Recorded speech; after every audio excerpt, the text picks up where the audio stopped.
Good evening. It is 6:30. Members of council are assembled when you're ready to begin. Thank you very much, Don. And I'd like to call to order this committee of the whole meeting of the Council of the Town of Saugeen Shores and welcome everyone who's in the room with us this evening and everyone joining us via the live stream. And of course, all committee members, glad everybody's with us. Second item on the agenda is the land acknowledgement. And this evening, Councillor Halpin has that.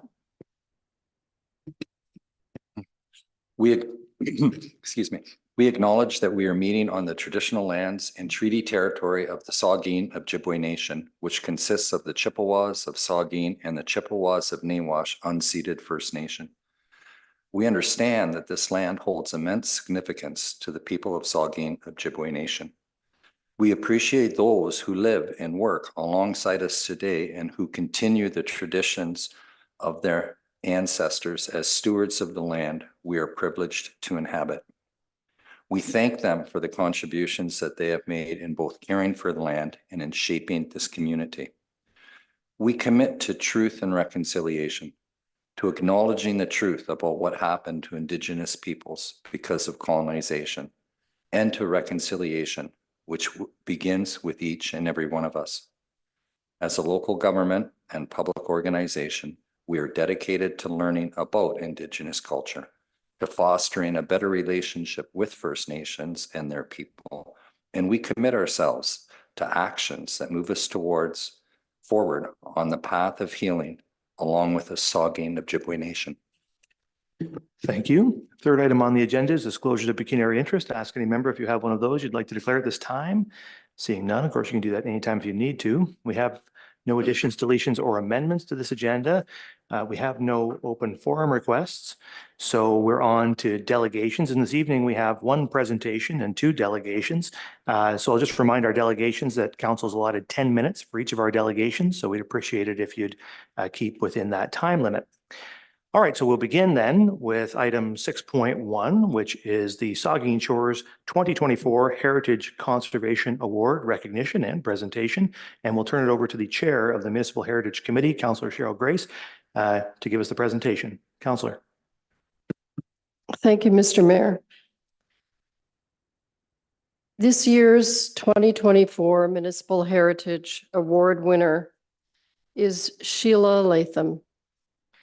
We're very pleased as the Municipal Heritage Committee and Council to award its 2024 Heritage Conservation Award to Sheila Latham, a Southampton resident.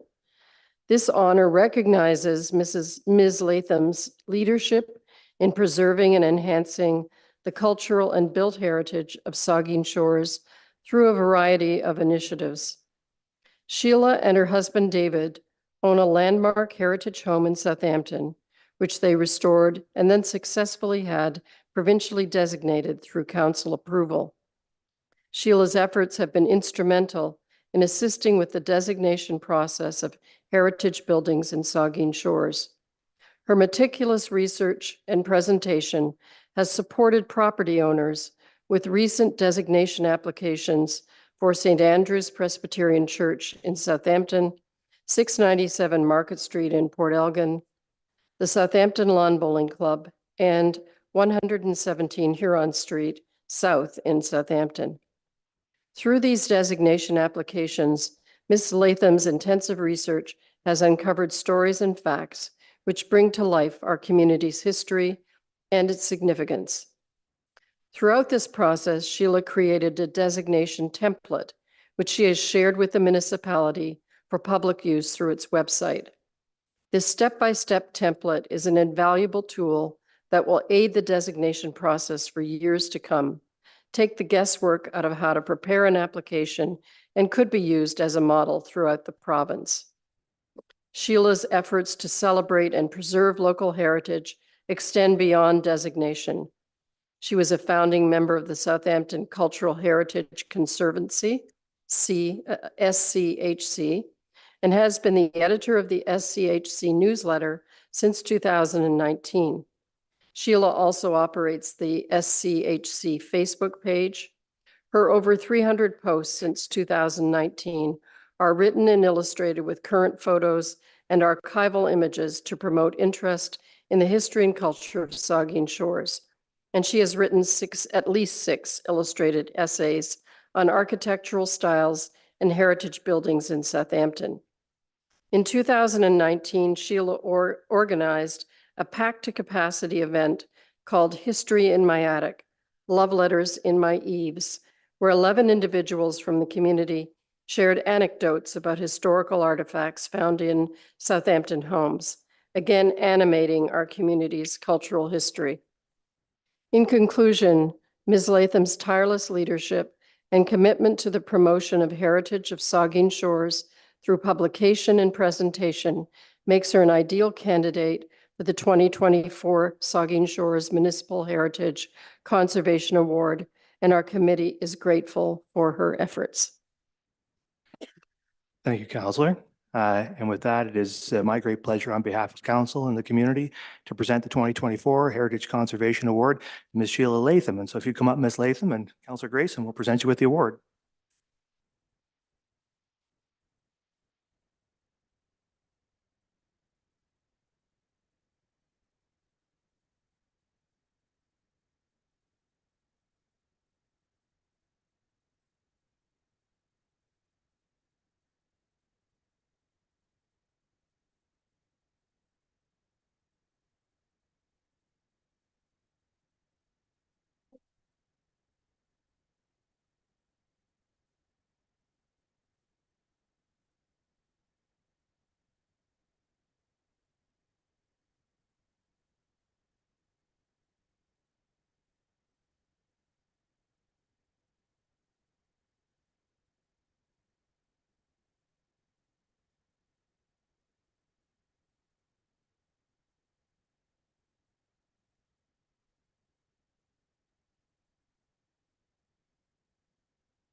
You get it?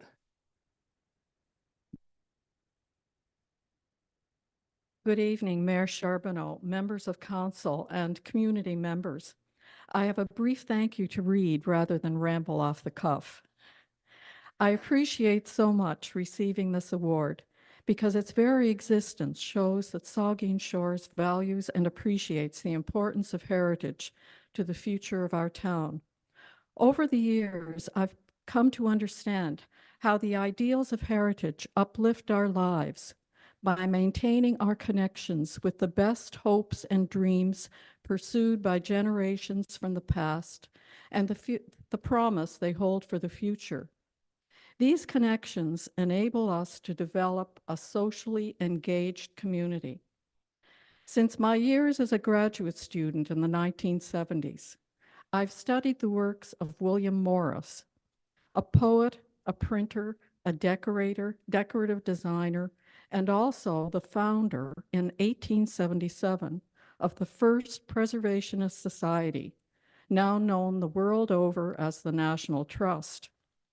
Morris spells out the need to respect the artistry of our ancestors. Quote, "Thus and thus only can we protect our historic buildings and hand them down instructive and venerable to those who come after us." On our very first visit to Southampton, 17 years ago, my husband and I were immediately struck by the artistry of the historic streetscapes and the natural beauty of the lakeshore beach. When we told two strangers we met on the beach how impressed we were, they sternly snapped in unison, "Yes, but have you heard the latest?" We had a split second to envision what disasters were coming before the two strangers finished their warning. "They're allowing a Tim Hortons drive-through a few blocks from here." I said to my husband, This is our kind of town with people who are committed to preserving the special character of their community. Of course, we all have a soft spot for Tim Hortons, but we all know how a strip of generic drive-throughs can destroy the independent shops on High Street. But here, rather than a shopping mall full of generic chains, we are fortunate to have the Southampton Market inside a former furniture factory. Respecting the artistry of our ancestors, preserving the simplicity and authenticity of historic homes that are instructive and venerable for future generations. These ideals of heritage conservation to which Morris refers are richly represented in Southampton by the number of archaeological artifacts of the Saugeen Ojibwe Nation showcased in the museum, as well as the number of well-preserved pre-Confederation homes on our streets. Recognizing our heritage is so much more difficult when the tangible objects and the places where people lived, worked, played, prayed, and died are lost. The Indigenous artifacts, the Ontario gabled cottages, and the Gothic revival churches, which have survived from their early origins, enable us to maintain our connections with the heart and identity of our special community of Saugeen Shores. Each of these tangible assets is what grounds us to the connections that give meaning to our lives. Recent heritage nominations and designations have more to do with these cultural connections than with a grand architecture. From St. Andrew's Presbyterian Church to the home of the founder of the renowned Port Elgin Brush Company, to the home of the founders of Southampton's tourism industry, to the lawn bowling greens and their Regency Clubhouse, each example stands together to provide a continuity of modest monuments that enrich our identity. Thank you again for the honor of this award, and thank you for listening.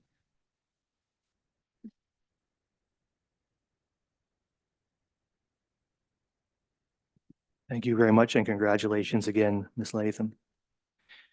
Okay, so now we'll move on to our second item, 6.2, the delegation from Roy Rudger, Lynn Carty, Stuart Silcox, and Aidan Tracy with regard to dogs on the beaches. And so we'll have those folks come on up, and when you're ready, we'll have 10 minutes.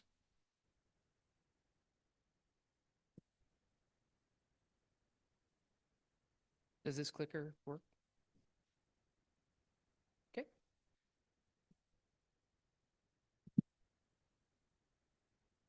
All right, thank you. And Honorable Mayor Charbonneau and esteemed members of the Saugeen Town Council, thank you for providing some time tonight for us to have a small discussion this evening. And I just wanted to introduce my delegation. My name is Aidan Tracy.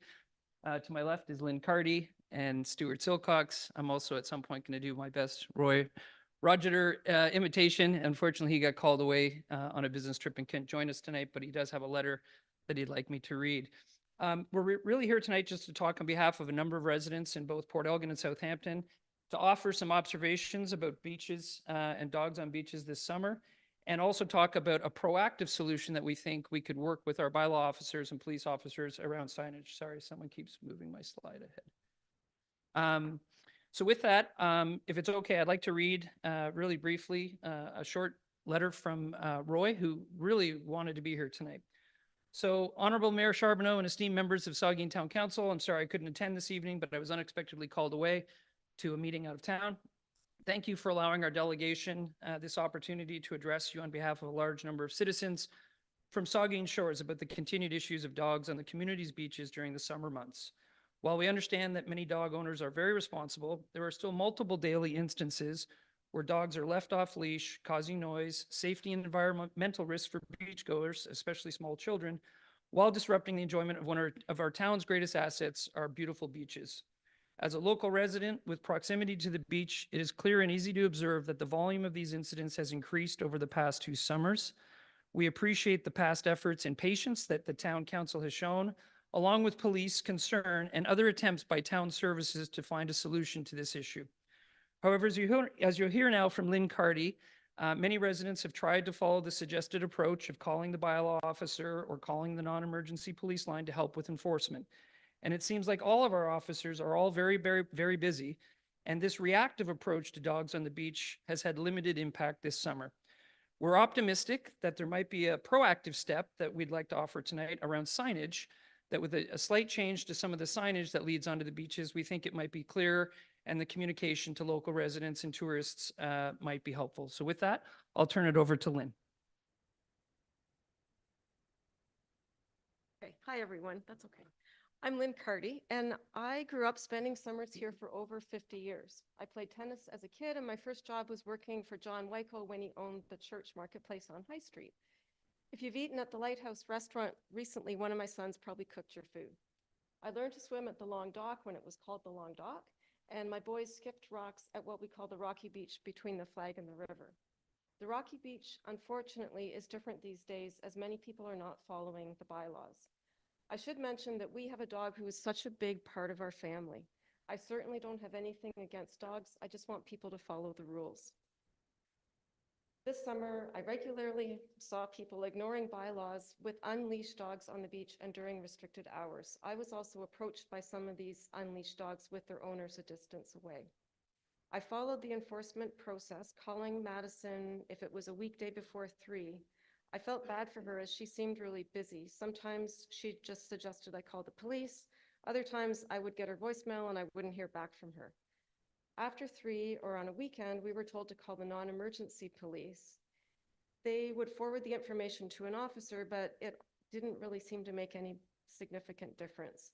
It wasn't their fault. I realized that they likely have lots to do. Scrolling through my call history, there were multiple times I called over the summer, but people were still ignoring the rules. This isn't just in Southampton, there are issues in Port Elgin too, so I'll pass it over to Stuart.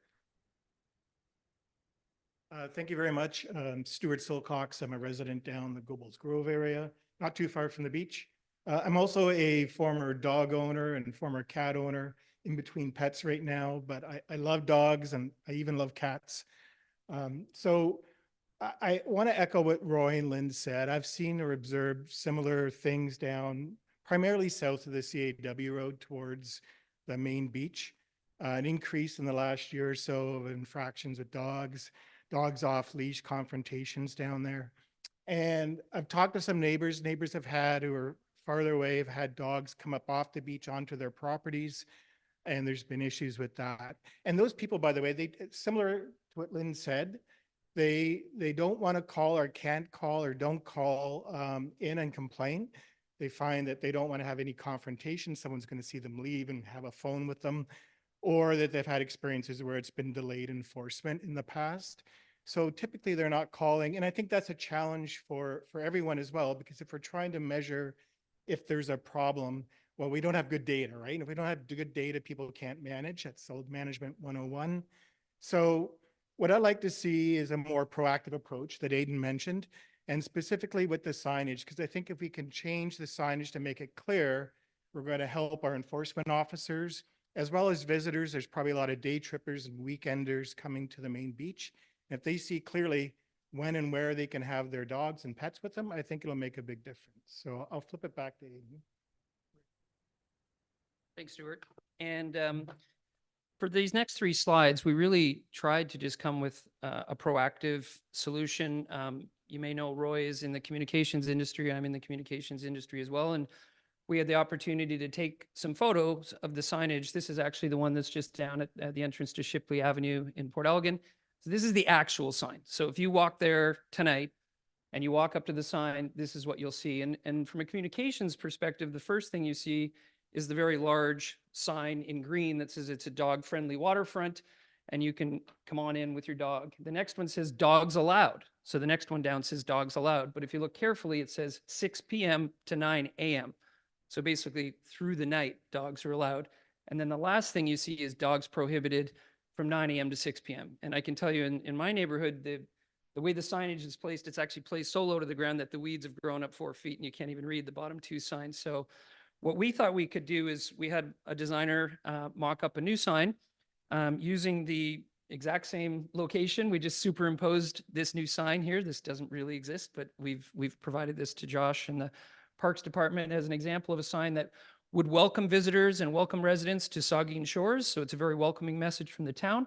It would clearly outline that dogs are prohibited at a certain time of the year. In this case, on option 1, we mocked this one up to say dogs prohibited June to August, which would be the summer months, and then dogs unleashed September to May. I recognize that we're in the middle of a test period right now where we are allowing dogs on the beach in the summer. But if we were to go back to sort of historical norms, dogs were prohibited from May to October 1st. Maybe a compromise would be to shorten the window so that dogs would be allowed on May and September. But just in those 3 summer months of June, July, and August, they would be restricted, which would allow dog owners on our beaches for 9 out of the 12 months of the year, which is 75% of the year. If the town is going to continue with the test that's underway right now, this is what the sign potentially could look like, which would allow a little bit more clarity. So you would still welcome people to Saugeen Shores. You would mention that dogs are prohibited from 9 a.m. to 6 p.m., which is the bylaw. And then you would say dogs need to be on leash before 6 a.m. and after 6 p.m. Before 9 a.m. and after 6 p.m., which is also the bylaw. So really, the only goal for tonight was to just try and offer some assistance in a proactive solution that we've mocked up and have provided to the staff.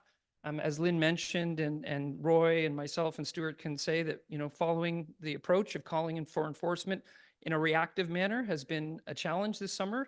And we thought this might be a proactive step that would allow our officers to not be maybe so overworked, because I can tell you in speaking to one of them on the beach, they actually flagged the signs as part of their problem because people say, well, I just read the sign and it says dogs are allowed. And they missed the little red square on the bottom. So I think officers might be aligned to a change in signage as well. And hopefully you can ask the town staff to look at it. That's it.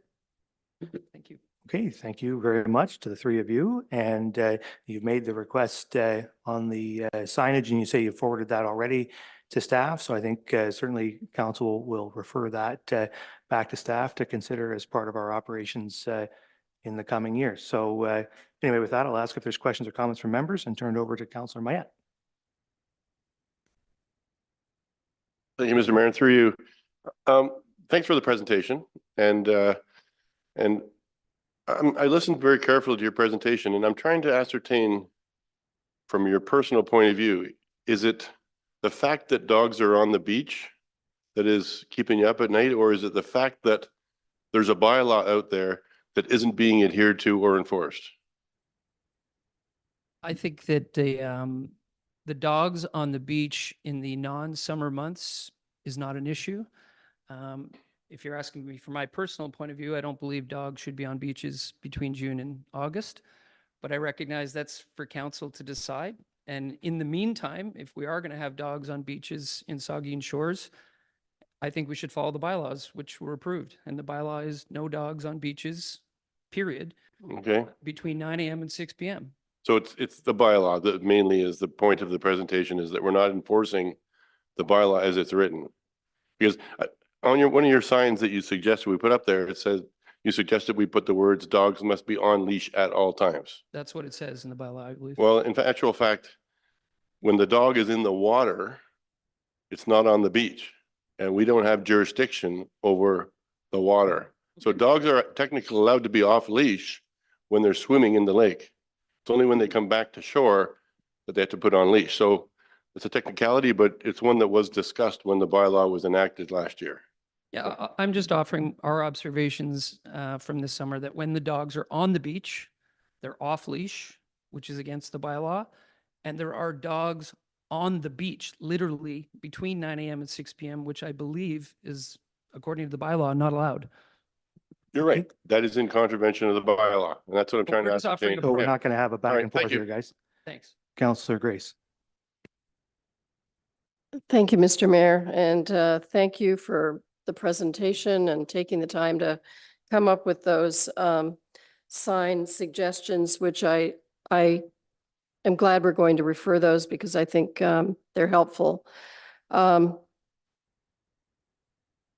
I do have a question for Josh, and it follows up on Counselor Mayette's question. Are dogs allowed to swim without a leash? Josh Plants, our bylaw officer. That's right, isn't it?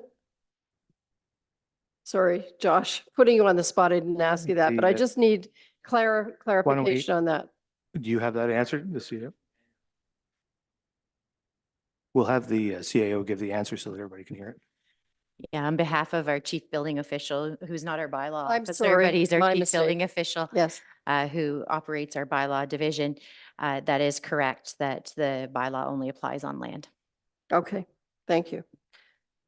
So I have a couple of comments that I wanted to make. A reminder that we do have 2 beach areas in town that are available to dogs all the time. Summer, year round. There's one across the river in Southampton, and there's one in Port Elgin from the park down to, I think, Elgin Street. So those areas, dogs are allowed. There's no time restriction there. Those dogs are allowed to be there. That's just sometimes I think that gets lost. And I think that's one of the confusing parts for our visitors. I firmly believe that the vast majority of people who bring their dogs onto the beach don't understand, because we've got so many different rules that apply to different places. And I think that I don't think anybody is operating with malicious intent here. I think they honestly believe that it's okay to bring their dog to any beach in Southampton, because we do have a couple of beaches where that is permitted. So that's why I think your suggestion of more clarity in the signs would be helpful, very helpful. And I also think that maybe we should be doing some more in terms of it. I looked on our website to sort of see where that information is, how it's explained, where it's explained, and it is there. But it might be better to be more prominent. And I'm wondering if maybe somewhere we could have a sign that has maybe a QR code that would, a person wondering for more detail would be able to click on that and go right to the website where it talks about that and be able to read for themselves. In terms of, I think, to me, the issue that I think people are wrestling with here, because I think most people, at least those people who live here, know that we do have these 2 beaches where dogs are permitted without any kind of time restriction. And I'm sure that, and I've owned dogs all my life too, and dogs are much beloved part, were of our family. Ours sadly is no longer with us, but I understand that. You want to take your dog to the beach, you want to take your dog to the beach that you like to go to, and that it's an inconvenience to go to a beach where your family doesn't normally go to. I understand that. But I also understand, although I don't have this, I understand that there are people who are traumatized by dogs. I have a close friend who had a very traumatic incident when she was a child. And for her to see a dog is very triggering, and I think our dogs or our beaches are there for people. And so I hope that we can really seriously take away these suggestions. And knowing once again that we do have beaches. If you want to take your dog to swim in the lake, there are several places in town that you can do that. I guess that's what I'll say. I think that I'd ask our staff to seriously consider these suggestions and to come back with clearer, more helpful signage. Thank you. Thank you, Councilor Davinsky. Thank you, Mr. Mayor, and through you to the delegation, thank you for your presentation. I like the revised sign idea. We'll see what staff brings back. I guess, just to be clear, transparency here, I was the one that wanted 24-hour access to the Southampton beach north of the Big Flag for dogs. Didn't work out. So that's been changed. But beyond that, as Councillor Grace has said, there is open waters north of the river. I think the issue here is that the bylaws mainly are complaint driven. You mentioned, oh, we don't want to complain because then we might get in a confrontation with the owner. Well, stay away from the owner. But in order for these things to be addressed, you need to have some sort of complaint being issued. Not all the time. And I realize many people will be saying, hey, we should have regular beach patrols. The police in this town do their best. This has just come in today. In 2024, which basically is, say, from May 24 to the end of July. I don't know that they'd have the statistics for August yet. But the police issued 31 infractions related to dogs. That meant they got tickets. Okay. And that includes being in a prohibited area and off leash.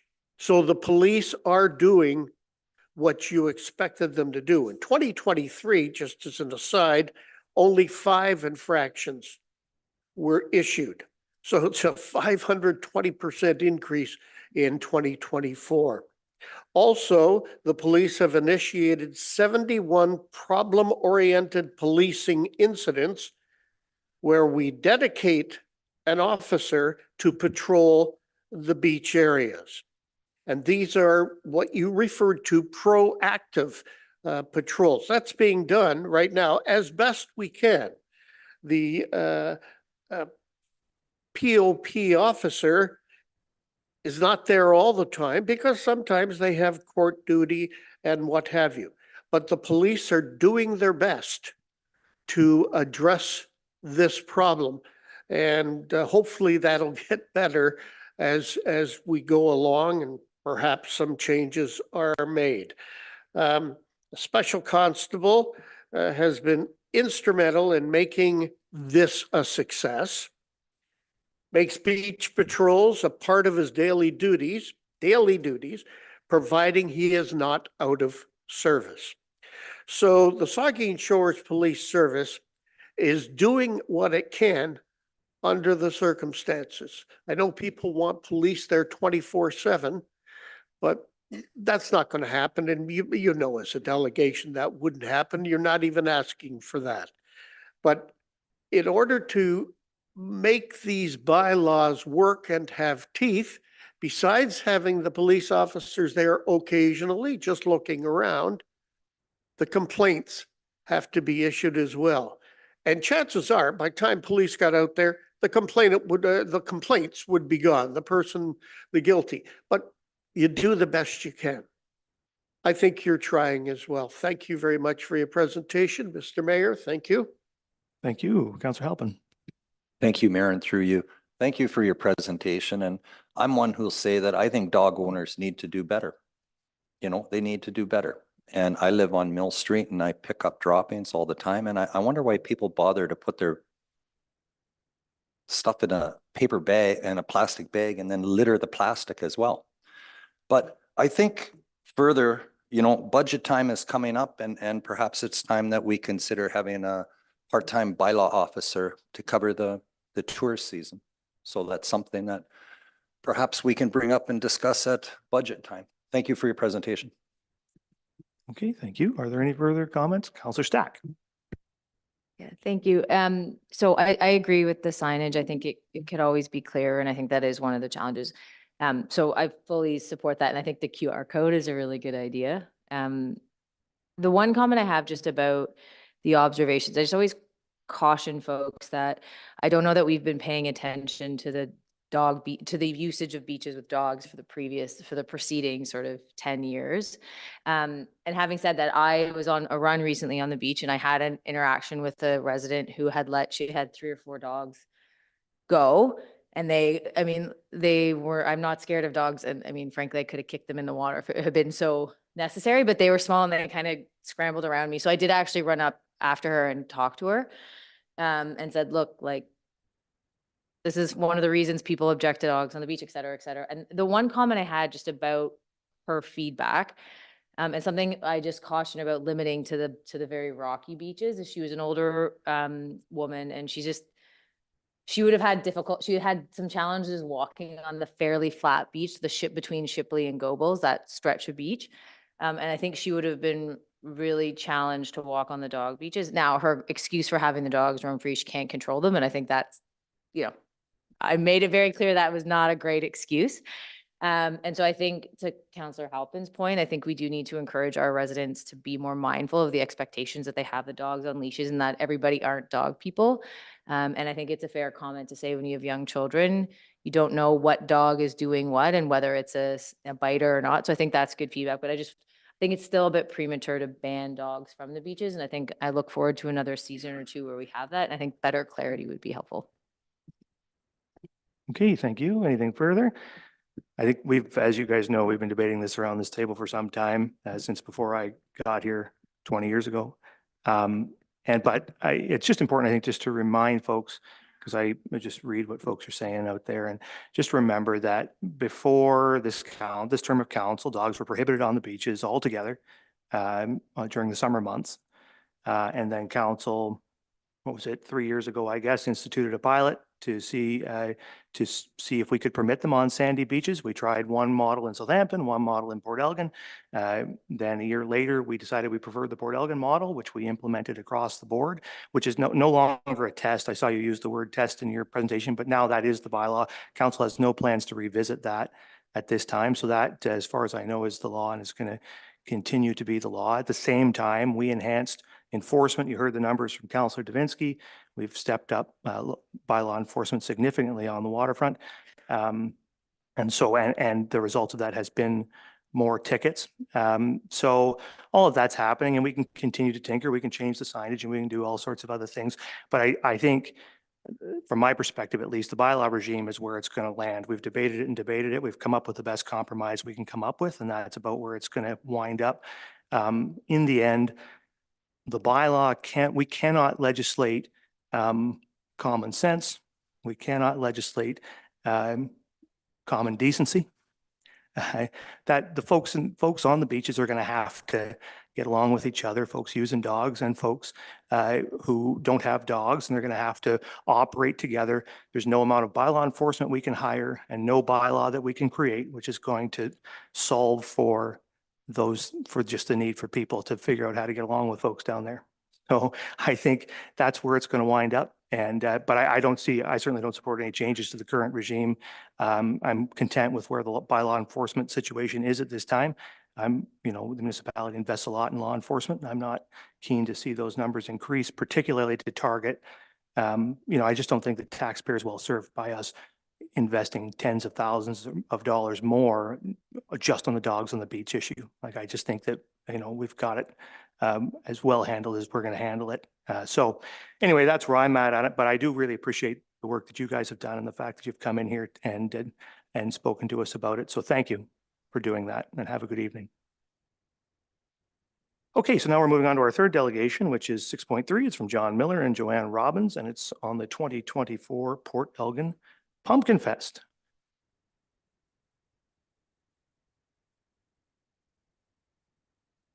Again, Your Worship and Council, thank you for your time.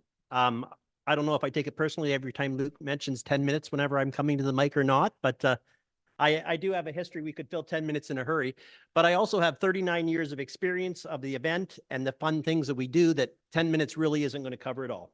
Again, we're thrilled to announce that Pumpkin Fest 2024 is coming up again, October 4th and to the 6th.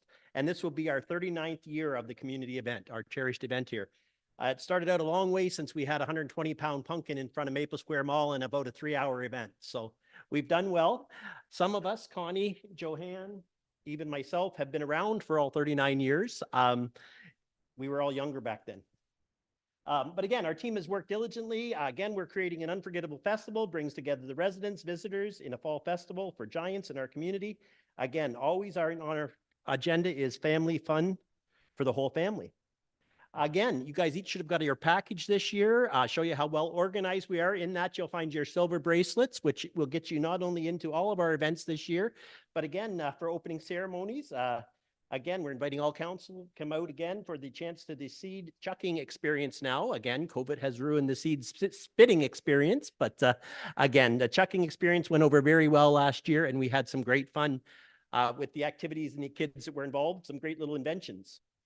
New this year, we've introduced Party in the Patch. If you haven't heard about us yet, you haven't been around, but a couple of performances. It brought in a bigger stage, bigger music, and we're going to be doing the Road Hammers on Friday night, and then again 5440 on the Saturday night. Yes, I am plugging tickets. Tickets are still available. But again, this is something new. Again, I'll be honest, we're looking at this as a fundraiser because again, next year we will be celebrating 40, and well, as soon as we get a bigger committee, we've got lots of plans for our 40th year. We really want to do it up, bring back some of the history. And Johann would really love to clean out the resource center, some of those pictures from 40 years ago. So we want to use them once more. Again, beloved attractions are coming back. The Artisans Craft Show, Bruce Telecom Stage, the OPG Environmental Tent. This year we'll be featuring giant block building. The Junior Firefighting Challenge, something we added a few years ago. And again, gone over huge success. Again, thanks with our firemen and the volunteers for that. And then, of course, our Sunday Youth the Fun Pet Show. Again, something Global Pet Foods have come in as one of our major sponsors. And again, looking forward to it. I encourage everyone, www.pumpkinfest.org. This is all the events. I haven't even mentioned half of what we've got going on for the weekend. We've got some new food vendors coming. And of course, the Midway will be there with our extra time on the Friday night for local residents to get involved for a one price, all the rides you can get in. With the approval of the festival this year, we're going to keep our traditional footprint that has become a Pumpkin Fest area or village for the weekend. We have added this year, after consultations, one more block from Gustavus further up than we used to go. Last year, we ran into a bit of a problem with bottlenecking with the buses. We had people walking in front of buses. We even had protesters. I think that's the first year I can say we even had people standing in front of our buses and things. So for safety reasons, if we could get that extra block, Johann has reached out to the neighbors, the ones that will be, have driveways coming out within that block, and they do have backyard accesses. But again, as part of our continue with the safety, because we always know that safety is a factor and moving this many people through the town. So again, that is the only real change this year. Again, there's the beautiful apartment buildings that we didn't have there before, but we'll also be approaching those guys and working with them to make sure they have proper in and out for the weekends. Something that wasn't, hey, always look for new challenges. Pumpkin Fest proudly supports the local groups and the nonprofits in the area to the tune of about $25,000 last year through their participation through different projects. For those that have groups out there that are still looking for funding, we do have some fun ones still out there, opportunities that we're looking for, and these can range from 500 to 2,500, depending on the job and the group of men that you're doing. And then last year, I can never say it right, Trium, really good report that we had done, and it shows the economic impact of our festival was just over the $4 million mark. So it is a major in the area. It brings in the weekend. And again, we do this literally in 5 or 6 days, set it up, tear it down, and everybody has a good time. Again, we want to express the gratitude to the municipal Saugeen Shores for all of its departments, including fire, police, community services, building, bylaw, the GSI mapping, the public works, and all of this for their unwavering support for the weekend and their knowledge, because we've really called on some of them and making sure that the traffic does flow in this town. It's something we talk about all the time, but for this weekend, we tie up a couple of pretty major areas, and we want to make sure that people are able to get around it. That in mind, everybody should have received what just came out here. Now the out early this year, the site map and attractions. So where things are going to be. but more importantly, it lists some of the, where we're going to be so the public around us. Part of the packages that you included in your package is the permission request, of course, the detailed assistance request, the traffic control and overview map, and then the shuttle bus map. Again, being in this building alone talks about some of the tie-ups that the municipality is going in, and it's important that we have the backup plans and able to move people. Again, Joanne, 50/50 tickets. Again, another cheap plug here because I'm standing at a mic, are now live. We did partner with our Marine Heritage partners this year, and we started the event early. We started selling at their festival, had some very nice, again, with the festival prizes for the tour to the island. But again, those tickets did contribute to our total. So we're somewhere around the $2,000, $3,000 mark. See what happens when I don't pay attention for a week. But again, it's a great opportunity. And again, somebody's going to win. I always love a guaranteed prize. So Joanne, what have I forgotten? I guess we go to questions. Questions, anything that people are wondering about? Thank you, John. I think you came in under 7 minutes there. So well done. After 39 years, I've almost got it. Well, you've got that down. You've done that a few times now. Would you, just before I turn it over, would you just, I see you've got some members of your board in the crowd today. Would you just introduce those folks to us? Oh, yes. We have Jeremy, who has been on our board just as long as everybody else, and Katie. And I can say to Katie that she's actually getting a camera this year. Katie is our official photographer, and it no longer has film in it. So it now has a camera, so we should see lots of extra pictures this year. No, it's really not that bad, but I think it was the first digital that they ever had. So we've replaced Katie's camera and got her all the details she needs this year. Of course, Connie is hiding in the back, and our safety guy, and I'm sure anybody in the town he's been talking to, Sterling, is with us as well tonight. So again, I couldn't do it without those two people right there. And again, Jeremy is my man for the weekend. And if you know Pumpkin Fest, you know he'll be there all weekend, and we make good use of him. And Katie does take the best pictures. So now I can hardly wait to see when she's got a new camera this year. So. Absolutely. Well, thanks for doing that, John. We'll ask if there are questions or comments from members. Councilor Grace. Thank you, Mr. Mayor. First, a huge thanks to you, John, Joanne, Connie, Jeremy, Katie, all the board, Sterling, everyone who's involved. I know how much work you put into this. I can only imagine, I should say. I specifically want to thank you for kindly agreeing to allow us to unveil a municipal heritage interpretive historical plaque. Take a few minutes at your opening ceremony.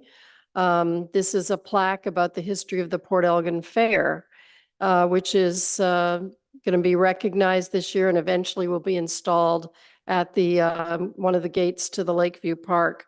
But of course, in many, many ways, Pumpkin Fest has carried on the spirit of the Port Elgin Fair and made it really successful.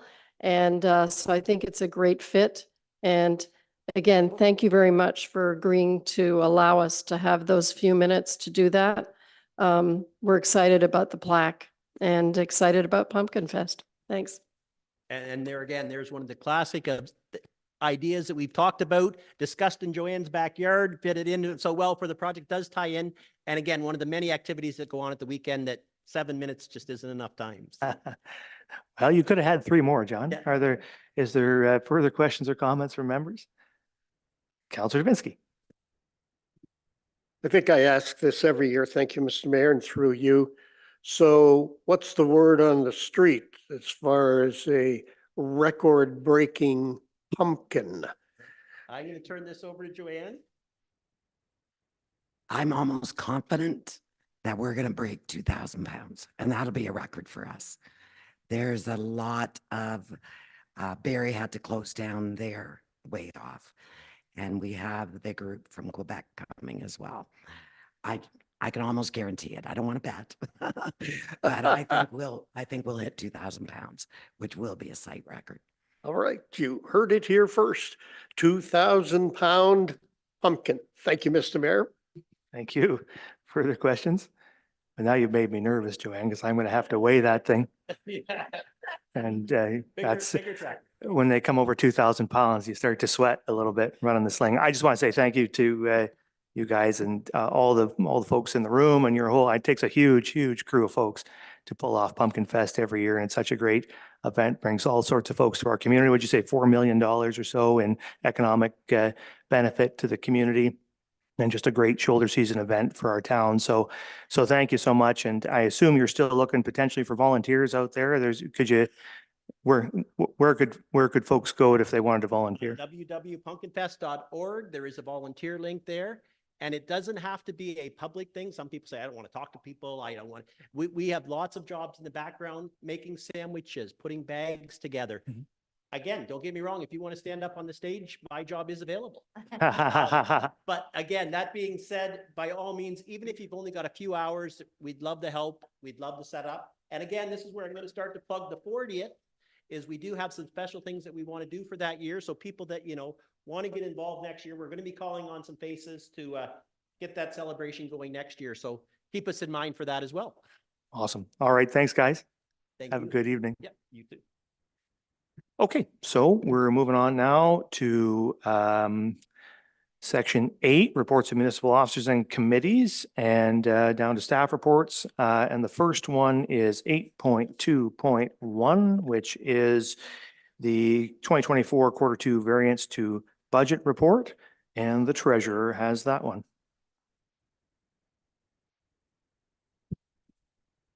Thank you, Mr. Mayor. The second quarter variance to budget report gives a summary of the town's financial operating results for the quarter ended June 30th, 2024. The accumulated surplus is expected to be $0.2 million lower than budget as a result of the year-to-date results, although the results are preliminary in nature.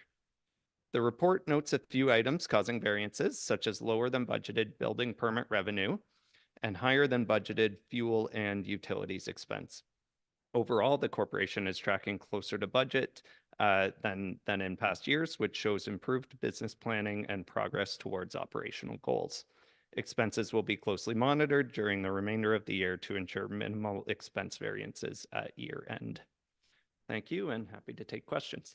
So the recommendation is that council receive the 2024 second quarter variance to budget report for information. Questions or comments? Seeing none, then all in favor? That is carried. All right, so now we're on to 8.2.2, which is the revised Connecting Links project, multi-year plan and intake 10 projects, and we'll turn that over to the manager, engineering services.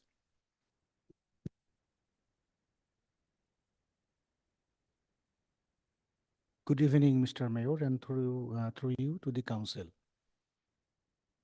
So this report actually outlining the revision we made on our last year Connecting Links multi-year plan.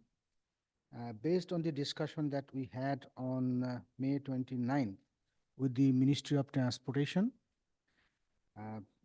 myself and I think Jill, we actually attended the meeting with the MTO representatives on the last year Connecting Links application and also the future Connecting Link applications. In that discussion, actually, the MTO actually indicated that they will accept 2 applications for upcoming intake 10, which is 25-26 application process for the Connecting Links. And just following that discussion, we made a revisions on the Connecting Links applications. We moved the Turner Street and Highway 21 intersection improvement from 2026-27. We move ahead that application for upcoming this year application. So this year we will be applying for 2 projects. One is resurfacing of Highway 21 from South Street to Craig Street, which is our Southampton portion. And the second application will be for Turner Street and Highway 21 intersection improvement projects. And we also outlined the total contribution that we need for this project. And the recommendation actually is very aligned with the guidelines of connecting links that we need to submit along with the application, the commitment from the town for the 10% contribution. So yeah, that's all. And you also have all the numbers and everything in the report. Okay, thank you, Rahul. So the recommendation is the council approve the revised Connecting Links projects multi-year plan supporting applications for funding to intake 10, 2025 to 2026 for the following two projects. One, resurfacing of Highway 21 from South Street to Craig Street, Southampton section. Two, Turner Street, Bruce Road 13 and Highway 21 intersection improvements project. And the council approved funding of $449,900 for the municipal contribution component, 10% for the 2025-2026 Connecting Links Intake 10 plan projects. And the council authorized the clerk and mayor to sign the funding agreements for Connecting Links 25-26 Intake 10 if approved by the ministry. Questions or comments? The deputy mayor. Thank you. And through you, I'm kind of disappointed that everybody left because your report also includes towards the end a comment about the McNabb Street intersection. And if you could just basically, relay for anybody who happens to be watching. You're saying that during 2026, this might come to fruition, but I'm not sure that it mentions traffic counts. So everything to do with the intersection near the beer store and Perkins Park is kind of just on hold. The traffic counts are not this coming year, they're a year later. Is that how I should be reading this? Yes, and thank you again, Mr. Mayor, and through you to the councillor. What happened actually last year, even though we applied for McNabb intersection, but this intersection did not meet the criteria. It was just barely shy to meet the criteria. So we need 80%, but the traffic counts actually was about at the level of 78.5%. So we are hoping that in 2026, with the increased amount of the traffic on this intersection, there is maybe a kind of potential to meet the criteria for the signal warrant or roundabout warrant. So that's we are hoping. That's why we have a plan to do the traffic counts again and run the signal or roundabout warrant again. So, and we are hoping that it will meet the criteria. Then we'll be submitting an application again for this intersection in 2027. Thank you.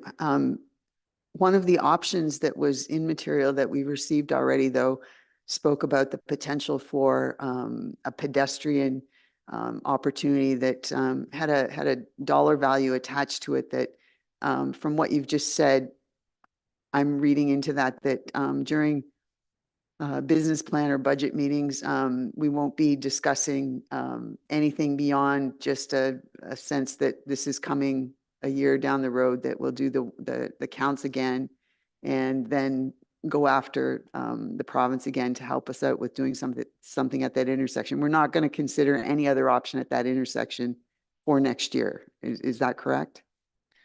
Through you, Mr. Mayor, and thank you for this question actually. We actually have a plan to include that pedestrian crossover within the resurfacing project. Having said that, if that is approved by the MTO, there is a chance that they will not approve a complete intersection improvement in 2027. So that's why it's, again, we have a risk. So that's why it's up to council that whether we are moving on with the pedestrian crossover or whether we should consider reapplication in 2027. Thank you, Councillor Grace. Thank you, Mr. Mayor. Thank you, Rahul, for the report. I also have a question about the McNabb issue. I remember Jean Chartier, the consultant from Paradigm, talking about this issue. And I was hoping that your report indicated that there may have been a change of heart, not just with well, basically with the MTO, because I remember asking Jean about the possibility of having traffic signals there, that the counts would increase and that would make a difference. And then maybe that would reach that, that standard that they needed to have the signalized intersection. And he indicated that he didn't see that happening. At least that was my interpretation, that he just said they would boost the numbers required up. And it didn't, because I specifically asked, wouldn't it make a difference if we have all those other people moving in and the population increasing on the other side of the highway? Now, maybe I misunderstood that. I'm delighted to see that there's still a chance that we might get a signalized intersection there as opposed to a roundabout, because I too have a concern about a pedestrian crossing there.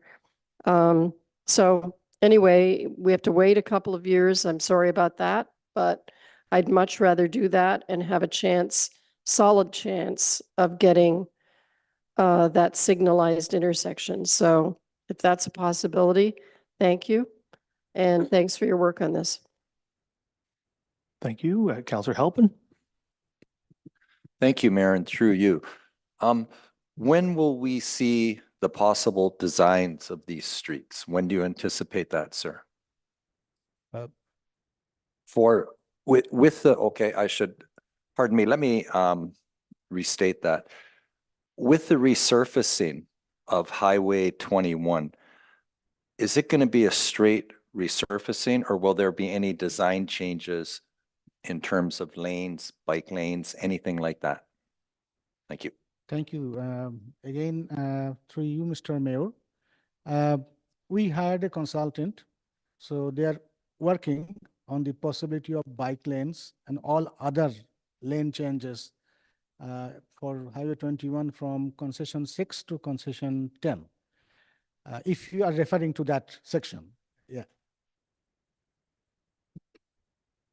Thank you, Mayor, and through you. And what about the design sections for the Southampton area? That's, again, through you, Mr. Mayor, we are not there yet. We'll be applying and we'll see that what we can do. But we need to do assessment and everything. So then, yeah, we can. Thank you so much. Thank you so much. Okay, any further? Councillor Stack and then the Deputy Mayor. This is a bit off topic, but since we talked about bike lanes, I wonder if when we explore the design of the streets and we're looking at bike lanes, if we can, and I don't know how popular this would be, but if we can explore moving the parking spots a little bit into the road and allowing the bike lanes in between the sidewalks and the parking spots. So there are cities who use that as a safer means for the bikers, because I know there's been a few, we saw a kid get hit a couple weekends ago. He's okay, but he did get hit on 21, you know. So I think it's something to consider how other municipalities are dealing with the issues of bike lanes, because I think we are in a community where biking is still not the norm on the major streets.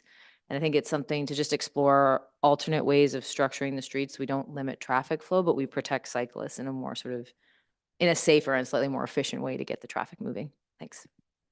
Thank you. And through you, Mr. Mayor, actually in our transportation master plan, if you have a chance, just you can review that we actually identified Bricker State and Wellington on the east, and Waterloo and Bruce Street on the west for bike routes. And then connecting downtown through Market and Catherine. That's just to avoid the Highway 21. That's actually in our transportation master plan. But we are still exploring that. Is there any options that we can do bike lanes on Highway 21? Having said that, based on the MTO criteria and the speed and the number of traffic, it is kind of difficult to have on street bike lanes because we need separated facilities and also like protection in between the travel lane and the bike lanes. So that will make things difficult. We are working on that and hopefully we'll come up with some options for future. Maybe not with this project, maybe for future, we'll come up with some options. Okay, the deputy mayor. Thank you. And through you, just if you're able to give us an update, I know we're anticipating some work on Highway 21 Godrich Street this fall. Do you have a potential start date that you can announce and potentially a duration for the work? Because it will be disruptive a little bit, but hopefully it won't be disruptive for a long time. Thank you again. Through Mr. Mayor, we actually got back to MTO and requested them to give us exact timeline. So the completion target date is 26 March 31st. That's their fiscal year end date. So that means we have the entire 2025 to do the construction. So that's why actually we decided to just do in the spring and fall next year, because based on the progress today, I think we cannot do the construction this fall. So it will be 2025 construction. So if I heard you correctly, there will be some activity in the spring of 2025 and some activity in the fall of 2025? Yeah, if we can complete the entire project in the spring, then it will not go to fall. We will try to avoid summer time, but if we can do any kind of activity in the summer time, say off downtown limit, if we can do the construction, any section south or north, maybe we'll be doing, but we need to keep traffic both way on Godrich Street. Maybe we'll do some lane restrictions and still will continue work in the summertime. Okay, are there further questions or comments? Councilor Nowinski? Thank you, Mr. Mayor, and through you to Rahul. I'm reading this sentence over and over again. In terms of the McNabb Street intersection, the next steps in the revised plan would include the completion of a traffic count at McNabb and Highway 21 in 2026. So that can't be done in 2025? That's number one question. Then reevaluating the warrant of signal or roundabout situation. I like the signal. It's a little plug. And reapplying for the grant in 27, 28. Could we not reapply in 26, 27? I'm just trying to move everything up by a year.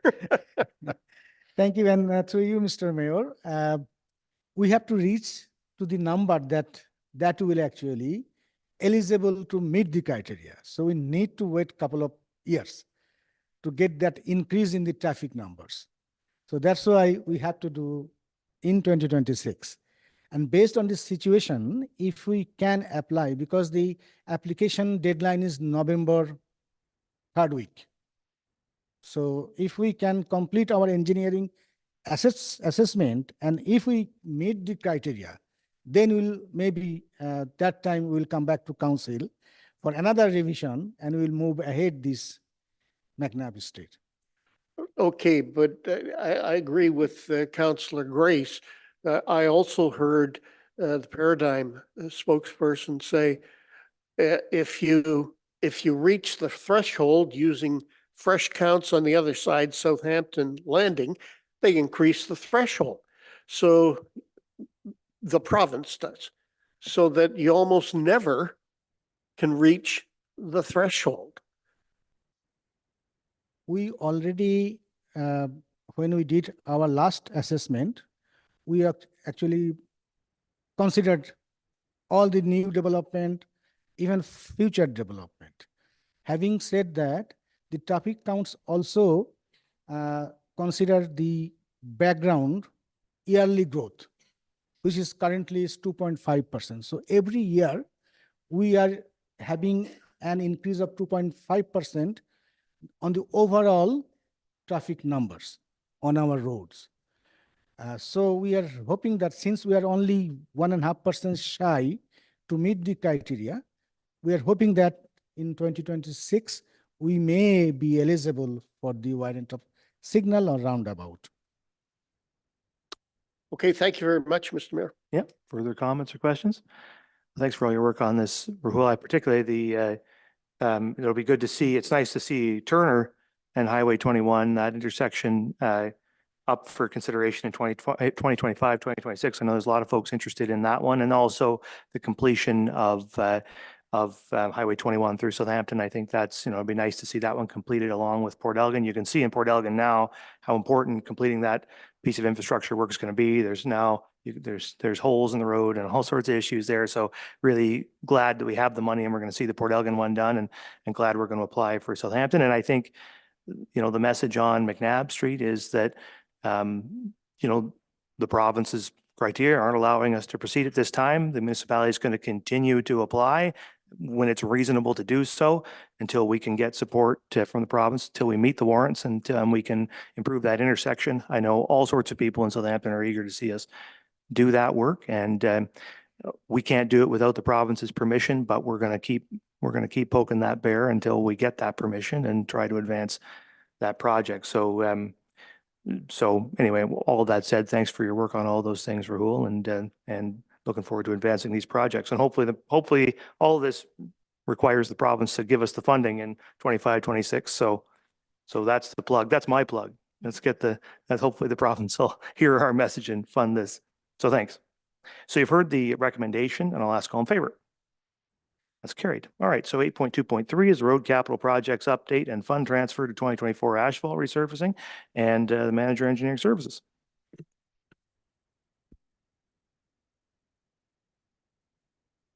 Thank you, Mr. Mayor, and through you to the council.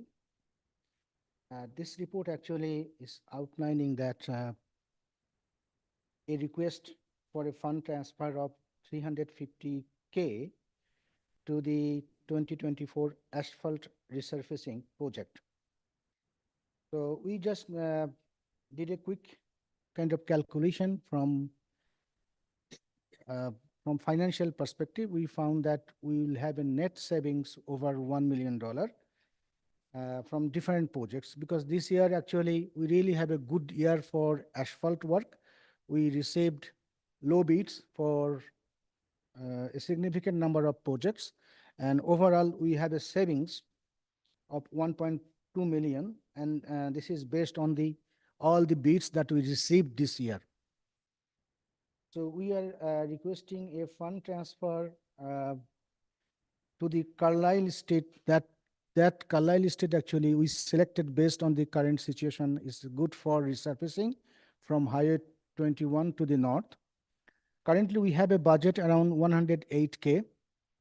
In our tender process, we actually put two options. One, to complete the Carlisle Street resurfacing up to Peel Street, which is around 1.4 kilometer. And the second option was to complete the Carlisle Street resurfacing up to High Street. For the option one, that is up to Peel Street, we received a lowest bid of 253K. And in contrast, for the up to High Street, which is around 2.5 kilometers, we received the lowest bid, 433,189.55 dollars. Last year, we completed Clarendon Street from Carlisle to Angelcia, which is around 920 meters, and at a cost of approximately 180K. If we compare the last year cost per meter, so this year option two, which is the resurfacing up to High Street, actually is a really better price and economic. And that's actually included both side paved shoulder from Highway 21 up to High Street.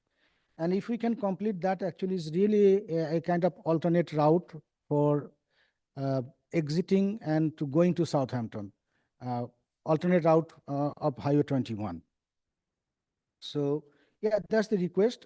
We evaluated all the quotation, and we are recommending to make a transfer from two of our projects, which is Hemlock Street and Chesley. We tender it combinedly and we have a savings of around 400K.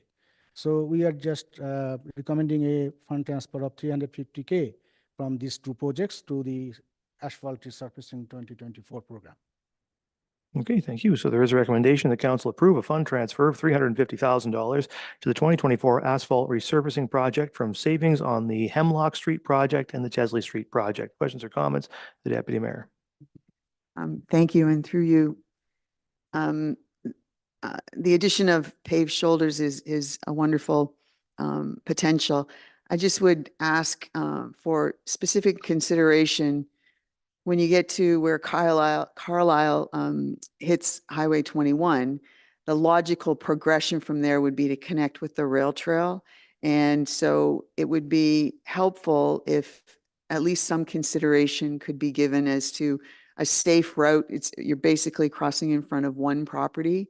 And, you know, the intention would not be, I don't think, to have people try and cross the road there maybe, although they might be trying to get to the other side perhaps. But there's such a short stretch there from where Carlisle hits the highway and the rail trail. It would be nice if we could think about how we might do that linkage at the same time that we're doing this. I realize it's not part of Carlisle, it's on the highway, et cetera, but you know, if we build the paved shoulders, we know people are going to be on them with bikes, and when they hit that mark, my guess is they're headed to the rail trail. So whatever we could do to facilitate some sort of safe route there, I think that would be helpful. Thank you. Thank you, Mr. Mayor. That's actually the right of way. We don't have the right of way. It is MTO's right of way. And actually we can't do anything on that section in between South and Concession 10. This is not our property. This is MTO's property. Councillor Halpin. Thank you, Mayor, and through you. Thanks for your work on this, Raul. I think this is, it's always good news when projects come in under budget, and being able to use that budget to get more work done, just like a win-win situation. So, but we're going to pave the shoulders. I think that's a really good idea. And will this road have a center line painted on it? Is my first question. I have a quick second question. And through you, Mr. Mayor, yes, there will be central line paint. Thank you. And through you, Mayor, is it possible to put lines to delineate where the shoulder is as well? And that in itself, because we have the paved shoulder, that basically makes a bike lane.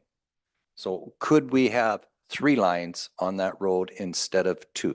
Thank you for. Through you, Mr. Mayor, yes, there will be 3 lines. But having said that, we cannot dedicate the paved shoulder as a bike lanes. There will be paved shoulder.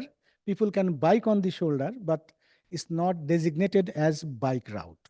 Just to make it very clear. Yeah. Understood. Understood. Thank you. Further questions or comments to this one? I don't see any. As just agree with Councillor Halpin, it's great to see these projects come in under budget. It used to be that we saw a lot of our tenders come in under budget, and that hasn't happened for a few years. So it's nice to see the economy maybe turning in the direction where that's going to start to happen again. All right, so you've heard the recommendation. I'll ask all in favor. That's carried. Okay, so now we're on to 8.4, communications petitions for the Committee of the Whole. There are 8 items there. Anybody have any of those that you'd like to speak to? Councillor Stack? So I just 3, and I can't read my writing, but I'll try my best. The town of Clinton, does that sound right? The letter in support of having the federal government encourage more cell service in rural areas. I don't think anyone's going to disagree with me that it feels like the reception in the town's actually gotten worse over the last several years. So I would certainly support that. Do you want me to just go through that one? Okay, so Councillor Stack moves support for the letter from the town of Clinton, Wyoming for underserviced cellular communication services in rural and urban centers. Is there a seconder for the resolution? Seconded by Davinsky. Any further discussion?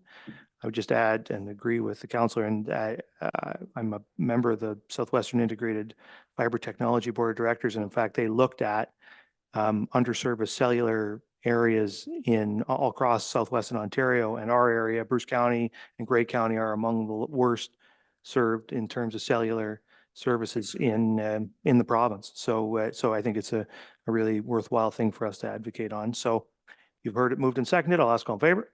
That's carried, and carry on, Councillor Stack. Okay, Sterling, Rodden, sure that's not what it said, but that letter, they were asking for an update to the. Councillor Stack, just talking to your microphone because it's hard to hear. Sorry. So they were asking the provincial government to update the sunshine list to reflect inflation. I'd certainly like to see if we can support that as well. I think when we refer to the sunshine list, it just doesn't reflect the intent from, I think it was started in, I want to say 1996, certainly when I was in middle school. So I think it's probably time that we support an update. Okay, so a motion from Councillor Stack to support the letter from the Township of Sterling Rodden on the public sector salary disclosure resolution. Is there a seconder? Seconded by Councillor Mayette. Any discussion on that? Seeing none then, all in favor? Opposed? That's carried. Okay, anything else, Councillor Stack? Nope. Any other of these, any other members wish to speak to? Going, gone. Okay, so we're done with that, and we'll move on then to statements by members. This is the end of the agenda, so we'll go to the Deputy Mayor, pardon me. I'm going to pass this evening. Thank you. Okay, Councillor Grace. Thank you, Mr. Mayor. I'd like to mention, I don't think we've had a meeting since the 25th anniversary weekend events, have we? Have we had a meeting like this? We have? Okay, I thought that was a council meeting. Oh, okay. Well, then I won't. You spoke to it really eloquently. Did I? Okay. Well, it was so important to me. I thought I'd bring it all up again, but anyway, that's what I was going to speak to. Thank you. Councillor Davinsky. Yes, thank you, Mr. Mayor. And it's, I just want to say congratulations to Saugeen First Nation Chief Conrad Ritchie on his reelection, and to the councillors out there who also were elected to that body. And in addition to all of that, I would like to thank everybody that let their name stand. There were quite a few of them, and it was good to see. And it's good to have Conrad Ritchie back. Thank you very much. Thank you, Councillor Mayette. Nothing except that we had a wonderful wedding in my family on Saturday, and my daughter Sydney got married. So it was a great occasion for our family. Congratulations. Councillor Halpin. Thank you, Mayor, and through you. I was part of the search committee for a new general manager for the Saugeen Valley Conservation Authority, and we have selected Eric Downing to be the new secretary, general manager and secretary general of the Saugeen Valley Conservation Authority. And I'm really glad for that. I was on the committee. It was handled quite professionally. Hats off to all the help we got from Grey County. And I'll just say one thing about Eric. Eric is young, and he admitted he has things to learn in some of the areas, but you can train people, but you can't give people passion. And Eric is very passionate about our watershed, and I'm just really happy to have him. Thank you. Thank you, Councillor Stack. So I just wanted to take a moment to sort of say congratulations to all the parents who brought kids to university. I had the opportunity to bring my partner's daughter to Waterloo, which is where I did my undergrad. I think I was a bit more excited than he was to get a teenager out of the house. But I think for all the parents, just I hope their first week or so is going well with at least one less kid in the house. Okay, thank you. Oh, the Deputy Mayor has something. The Deputy Mayor. I think the fire chief is back there, so I'd probably get in trouble if I didn't mention that one of the things I got to go to was the launch for SAFE, which is related to smoke alarms. And the public education unit from the fire department is amazing. And they have started a program in the community where they're actually visiting locations and helping them with understanding where smoke detectors should be and make sure that theirs is up to date and that sort of thing. The entire public education team was there, and Sparky, And it was great to be part of that. Sorry, I missed that. Thank you. No, that's a good one. Thank you. Yeah, I left my phone. Usually I'd spend the moments while you guys are speaking, looking up what I did in the last 2 weeks, but I can't remember. Apart from yesterday, I attended the walk for Parkinson's at North Shore Park in Port Elgin. It was well attended and they raised a fair bit of money for Parkinson's and I want to congratulate them. I also want to say thank you to the Port Elgin Rotary Club for the Labor Day fireworks and the fact that the town contributed our money from the 25th of that. So that made it a pretty spectacular fireworks show. Hope folks don't get their hopes up for future years because I suspect that was not going to be like that every year, but it was great. And also should note that this week is Golf Fest out at the Saugeen Golf Club, and it's also, what is it, the Canadian Senior Men's Golf Championship. So it's a big event at this golf club all week, starting on Wednesday night, I think, and working all the way through till following Sunday. So I encourage folks to get out there and go to the Saugeen Golf Club's one of the great treasures of our community, and so you should get out there and see it and participate in that. And with that, that brings us to the end of the committee of the whole, and I'll take a motion to adjourn. Councillor Halpin, Councillor Stack, all in favor? The committee stands adjourned, and regular council will convene at 8:05.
Okay, I'd like to call to order this regular council meeting for Monday, September 9th, 2024.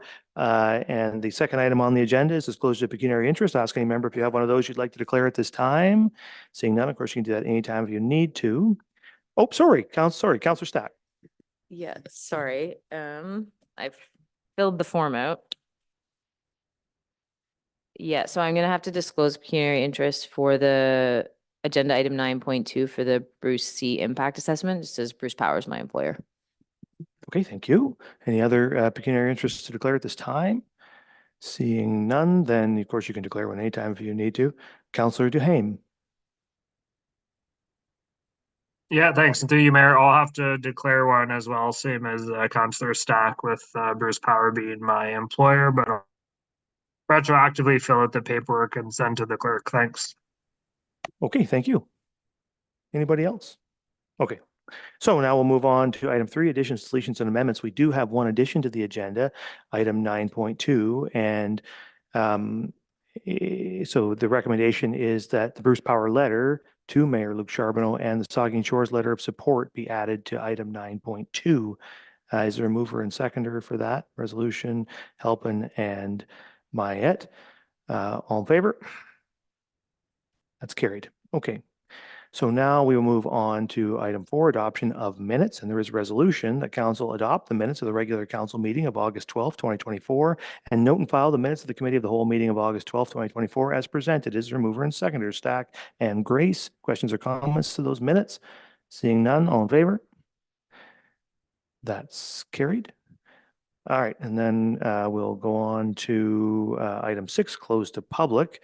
And so the recommendation is that council move into a closed to public session regarding matters in accordance with the Municipal Act for a position or instruction to be applied to negotiations and potential litigation subject to solicitor-client privilege with a position or instruction to be applied to negotiations and potential litigation subject to solicitor-client privilege regarding a confidential matter at 60 Morpeth Street, and a confidential legal update concerning potential litigation and subject to solicitor-client privilege. So the resolution is that council move into a closed to public session in accordance with Municipal Act 2001, Section 2392 as follows. B, personal matters about an identifiable individual, including municipal or local board employees. E, litigation or potential litigation, including matters before administrative tribunals affecting the municipality or local board. F, advice that is subject to solicitor-client privilege, including communications necessary for that purpose. K, a position, plan, procedure, criteria, or instruction to be applied to any negotiations carried on or to be carried on by or on behalf of the municipality or local board. Is there a mover and seconder? The Deputy Mayor, Councillor Stack. All in favor? That is carried. All right, council will move into a closed public session.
Okay, so I have a resolution, the council arise from the close to public session and resume the regular council meeting. Is there a mover and seconder? Moved by Grace, seconded by Mayette. All in favor?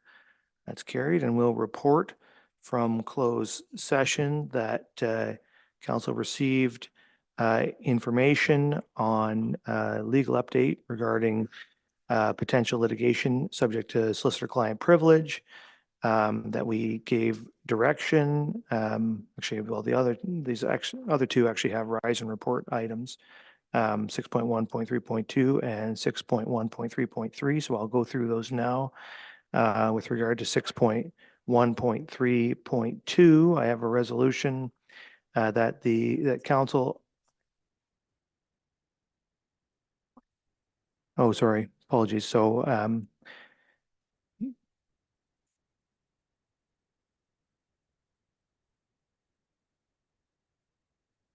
but I don't have the other one in my list then. Anyway, all right. So 6.1.3.1 is the following resolution that council authorized the chief administrative officer to execute a confidential agreement with a local physician as per the direction provided in the closed public session on September 9th, 2024. Item number 6.1.3.1 is their mover and seconder, Councilor Davinsky and Councilor Grace. All in favor and opposed? That's carried. So then 6.1.3.2, we gave direction to staff on, and 6.1.3.3, I have the following resolution. The council authorized the municipal solicitor to negotiate with regard to 60 Morpeth Street as per the direction provided in closed to public session, and the council authorized the chief administrative officer to execute the associated agreements in alignment with the direction provided in closed to public session. Is there a mover and seconder? Moved by Grace, seconded by the deputy mayor. All in favor and opposed? That is carried. And okay, that covers that off then. So then we're on to item 8.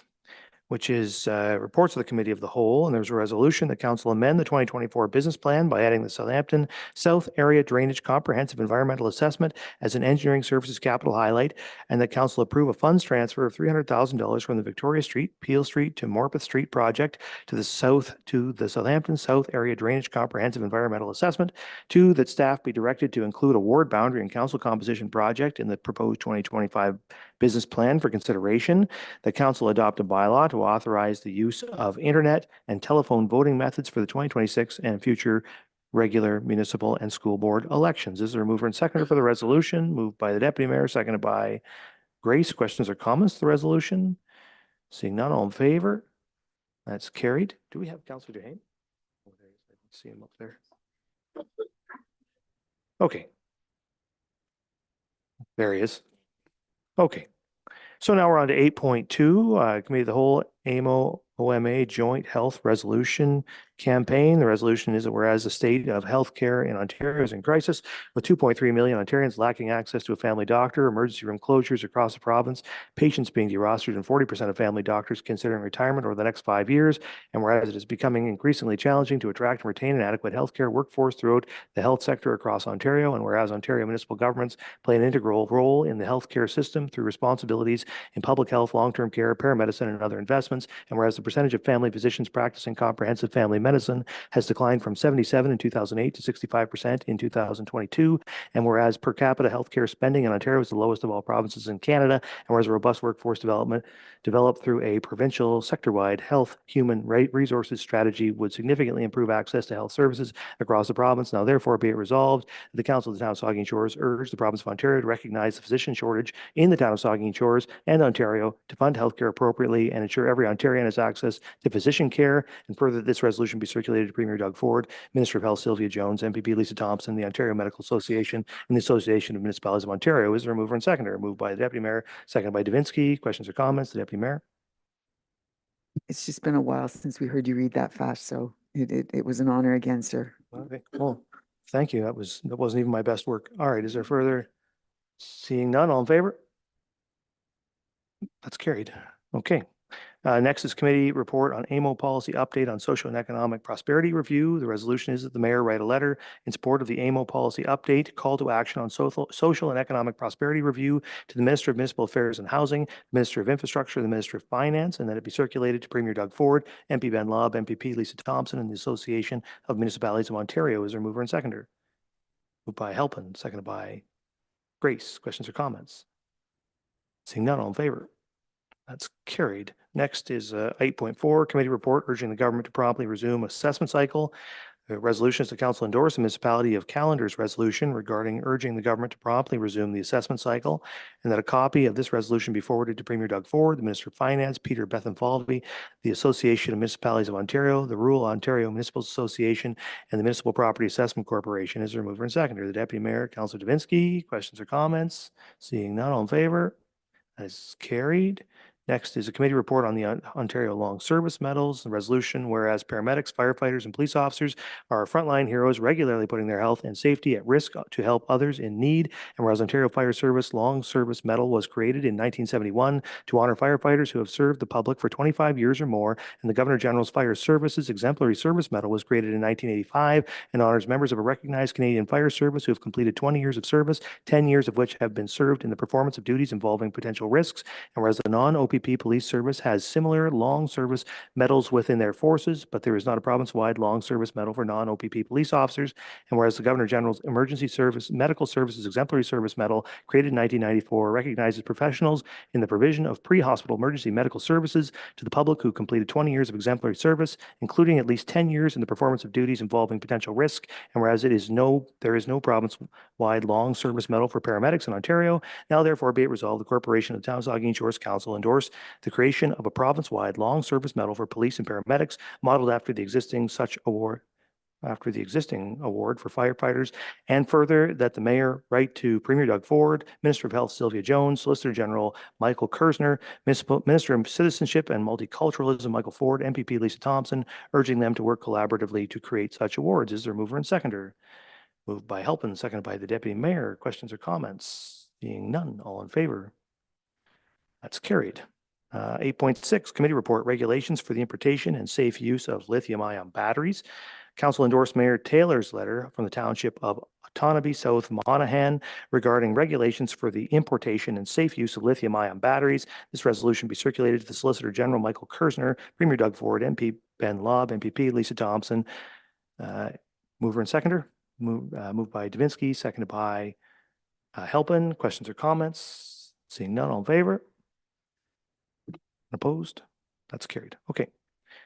All right. So now we're on to municipal officers and committees reports. We have a report on 9.1, the Paradise Inn parking area license. The resolution is the council adopt bylaw 71, 2024. Bylaw to authorize a license agreement for the Paradise Inn parking lot. Is there a mover and seconder? Moved by Halpin, seconded by Mayette. Questions or comments? Seeing none, all in favor? That's carried. And next is 9.2, Bruce C. Impact Assessment Submissions and Comments. Resolution is the council endorse the attached Bruce C. Initial Project Description Comment Submission on behalf of the town of Saugeen Shores. The council directs staff to submit the town's comments to the Impact Assessment Agency of Canada. Yeah, we have okay, is there a mover and seconder? Moved by the Deputy Mayor, seconded by Councillor Halpin. Questions or comments? The Deputy Mayor. Thank you, Mr. Mayor. I just would like to comment that in reading the town's submission or the town's response that potentially will go, I had to get to the very end of it to pick up on anything that had to do with policing. Up front, I think maybe the second paragraph, there's quite a list of potential areas of the community that would be possibly impacted, and certainly policing fit on that list too. It does show up in the chart at the very end, but it's an opportunity to include a very vital part of the community and, suggest that as things happen here, policing becomes important, or is very important too. Thank you. Sure. Do you have any comment to that, the CAO? Thank you, Mr. Mayor. I appreciate it. It's 9:15. I had quite a few comments prepared for this because it was quite a breadth of work that went into preparing the comments on behalf of the town of Saugeen Shores. So I just want to thank the management team at the town who helped me put the comments together. With regards to that specific example, the major piece in the commenting is around the socioeconomic impact to the town of Saugeen Shores and what will be asked in order to fund in by way of infrastructure and service demands if there is an increase in development out at Bruce Power. So there is a list that notes police services in it that goes in as the comments attached to the town of Saugeen Shores. Similarly, it notes fire service, it notes infrastructure, water, wastewater, et cetera. Okay, thank you. Are there further questions or comments? I just wanted to make the comment first off. I appreciate the work the CAO and her colleagues at Bruce County and Kincardine have done on this. It's a considerable amount of work has gone into this, and it's something that's in addition to all of their regular duties, which are not insubstantial. So I would say that the town and I should just say the staff as well within the municipality have done a great deal of work on this. And it's important for us to have a submission. It's important for us to do that work, but I think it's worth noting, particularly the section in there about challenges to our participation in this process. It's raised in here and brought to the attention of the Impact Assessment Agency that we do not have the capacity, like a council's CAO did this work, right? And this is a big project. This is a big thing to respond to at the moment. This is early stages, and so the scope is more limited, but as things progress, it will become more and more complex, and we have a lot of impacts. So it's very important for us to receive support, financial and otherwise, to be able to adequately respond as Bruce Power works its way through the impact assessment process and future parts of this process. I can say that Bruce Power has been very open to helping to support us in that way, and we've had really productive conversations with them in terms of providing that capacity support. But I think it's really important for the Impact Assessment Agency to prioritize that as well for municipalities. As it is now, any member of the public can get funding to participate in this, but municipalities are specifically excluded from capacity funding.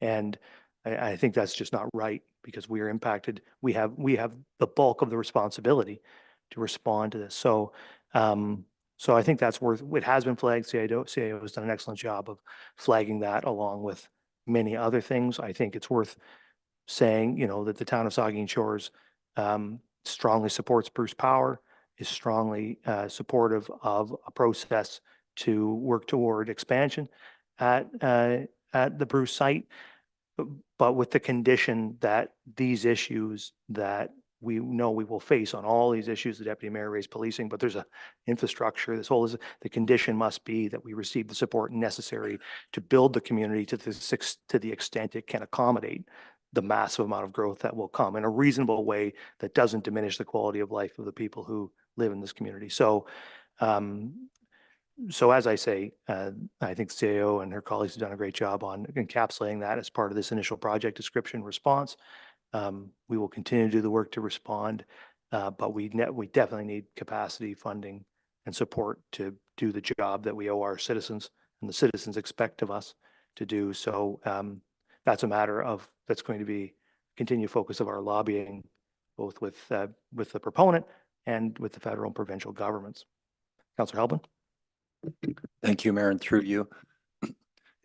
Is it correct that when the original units were built out there was funding given to the municipalities to help them absorb the the effects of the build out there? Is that correct? Prior to amalgamation, municipalities received, I won't recall how it was called, but it was impact funding directly from Ontario Hydro at the time. And then at amalgamation, that stopped. And it was sort of, the idea was that it was in the municipality of Kincardine and the property tax would cover that on their side. But of course, the town of Saugeen Shores doesn't collect that. And even the municipality of Kincardine would argue that the property tax is not substantial enough to cover their costs. So I think that we have a great opportunity through this, working with the proponent and the government, to reevaluate all of that and create more permanent sources of funding. Our community and our regions being asked to support the carbon neutral energy production of the entire province, 30% of all of the province's energy production, potentially more than that in the future, plus a deep geological repository, potentially to store or use nuclear fuel, plus the pump storage facility up in Meaford. If you look at the Tri-County area, a lot of infrastructure being contemplated for our region. And we're small, if you take the 3 counties, it's less than 250,000 people. So if we're going to do that, and we're eager to do it, I think as a region to support clean energy production where we can. But if we are going to have that responsibility, we're going to need infrastructure support to meet it. And that's the message that is being presented, not just by us. We've done this, and I say we, Kara has done this in partnership with Bruce County and Kincardine. There's a regional outlook being taken on this. So I think this is where the conversation is heading. How do we build capacity to meet all of these demands that are coming down the pike in our communities? So anyway, more to come on this in the future. Are there further questions or comments? Seeing none, then all in favor? That's carried. We'll bring back Councillor Stack and Councillor Duhaime. They both start with D. There. Okay. So then we're on to bylaws. And we have 2 bylaws there, and the resolution is that bylaws 70/2024 and 71/2024 are hereby read a first, second, and third time and finally passed and sealed this 9th day of September 2024. Is there a mover and seconder? Moved by Halpin, seconded by Mayette. All in favor? That's carried. And then the confirmatory bylaw, that bylaw 72/2024, being a bylaw to confirm the proceedings of the Council of Town of Saugeen Shores, is hereby read a first, second, and third time and finally passed and sealed this 9th day of September 2024. Is there a mover and seconder? Moved by Grace, seconded by Halpin. All in favor? That is carried. And finally, I have a resolution at this regular council meeting of September 9, 2024, hereby adjourns at 9:22 p.m. Is there a mover and seconder? Mayette and Davinsky, all in favor? Council stands adjourned. Have a good evening, everybody.